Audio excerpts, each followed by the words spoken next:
Just because the weather's not quite what you'd like it to be doesn't mean that you can't find some really fantastic looking shots at the beach. With the tide out like this, you can make your way down and pick out details on some of these really interesting looking boats, and then you can back up and shoot some really fantastic wide angles.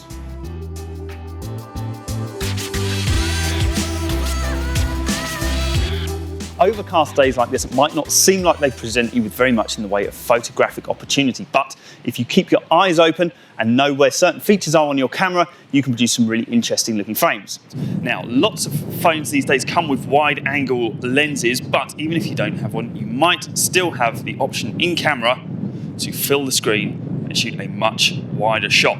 What we're going to do here is use this high contrast black and white filter to make the most of the difference between the sky and the foreground, and we're going to get our focal point, which is our lighthouse here, about a third of the way across and a third of the way up the frame, which is following the rule of thirds, which is hopefully going to make for a more interesting looking image. We're going to wait till these people hit a nice position halfway, and they should stand out really nicely against the horizon.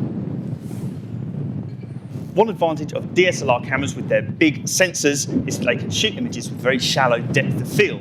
What that means is that you can have an image where the subject is razor sharp and then sharpness falls off into the background, allowing you to really concentrate your audience's attention on what you want them to see.